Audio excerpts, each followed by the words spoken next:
Army chief field marshal Syed Asim Munir का 123वीं midshipman और 20वीं short service commission course की कमीशनिंग परेड से खिताब। मैरी टाइम वॉरफेयर की शानदार पासिंग आउट परेड का मुआयना करना मेरे लिए एजाज़ है। आज की परेड में कैडेट्स का मिसाली टर्न आउट और पुरजोश अंदाज पाकिस्तान नेवल अकेडमी के लिए आला मयार का मज़हर है। कामयाब कैडेट्स के पुरएतमाद अंदाज में हमारी कौम की उम्मीदें और तवक्कुआत से मिटाई हैं। अवार्ड जीतने वाले कैडेट्स अपनी शानदार कामयाबियों पर खसूसी तारीफ़ के मुस्तहिक हैं। मैं दोस्त ममालिक तुर्की, बहरीन, इराक, फ़लस्तीन और जिबूती के कैडेट्स को तरबियत मुकम्मल करने पर मुबारकबाद पेश करता हूँ। ऑपरेशनल सलाहियतों को मज़ीद बेहतर और मजबूत बनाने के लिए कोशिशें जारी रखी जाएंगी। बहरी जंग का मैदान तेज़ी से तब्दील हो रहा है, हमें इससे हम आहंग होना होगा।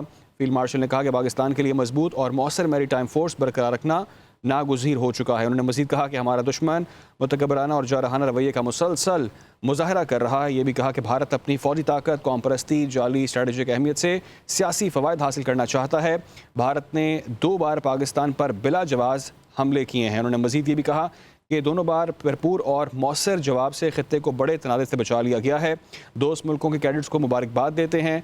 फील्ड मार्शल सैयद आसिम मुनीर ने खिताब में कहा और कहा कि शानदार पासिंग आउट परेड का मुआयना करना उनके लिए एजाज़ की बात है। फील्ड मार्शल सैयद आसिम मुनीर ने पास आउट होने वाले मिडशिपमैन और कैडेट्स को मुखातिब करते हुए भी कहा कि आप पाक बहरिया का हिस्सा बनने जा रहे हैं, जिसकी पहचान आला अस्करी अखलाकियात, गैर मामूली महारत और बेमिसाल पेशा वराना रवायात हैं। मैं आपको तलकीन करता हूँ कि आप अपनी ऑपरेशनल सलाहियतों को मज़ीद बेहतर और मजबूत बनाने के लिए कोशिशें जारी रखें। बहरी जंग का मैदान तेज़ी से तब्दील हो रहा है और हमें इससे हम आहंग होना होगा। पाकिस्तान के लिए एक मजबूत और मौसर मैरी टाइम फोर्स बरकरार रखना नागुज़ीर है।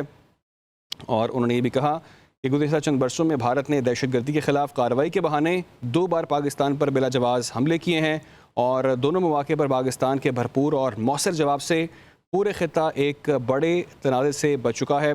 और कहा कि भारत की इश्तियाल अंगेजियों के बावजूद पाकिस्तान ने सब्र तहम्मुल और ज़िम्मेदारी का मुज़ाहरा करते हुए अमन को तरजीह दी है।